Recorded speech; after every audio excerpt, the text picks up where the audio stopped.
No, senyora Carcassona. Senyor Esteve. Bé, a mi de saber que el costat de l'autoria, tant per la banda que dona el cop, per la banda que dona el clau d'invertit, hi ha almenys 3 boques de clavadora que no tenen tapes. Una en direcció Salut, que comentàvem verbalment en el regidor, i les altres 2 en direcció a València. Aleshores, preguem la senyalització adequadament per evitar algun accident. 2 preguntes ara.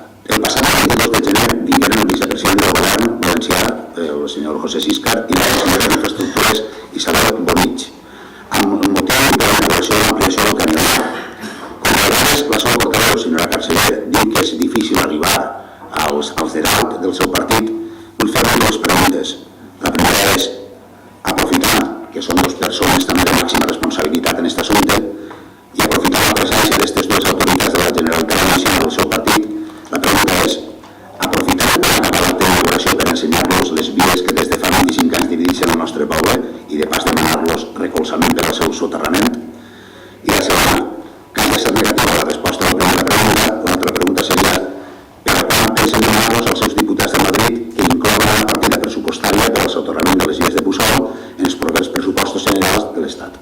Ho dic perquè si no ho fem, de res val estar aprovant assignacions en favor del soterrament perquè és com si parlàvem, com se diu així tòpicament, del sexe dels àngels. 2 preguntes més.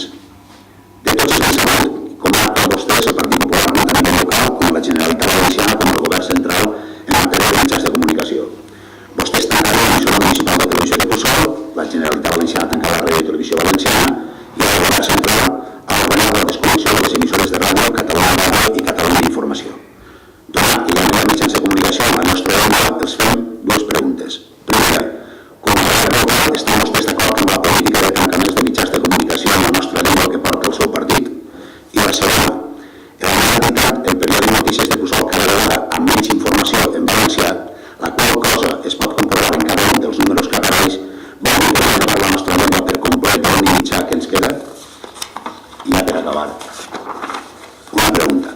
En l'edició del periòdic Notícies de Puçol de novembre, la data que ens es va comunicar per escrit, com sempre cada mes ens comunica, era en l'anterior ple, és a dir, el dia 21, el divendres anterior al ple de novembre, i per vostès va ser dimarts després del ple, és a dir, el dia 25 de novembre. És així perquè vostès en el seu article feien referència a que el darrer ple havia sigut dels més durs de la legislatura. Això només té un nom, tracte de favor. La pregunta és òbvia, perquè no tenim tots el mateix tracte. Gràcies. De res, senyor Esteve. Senyor Llanés? Sí, una pequeña pregunta. La pregunta es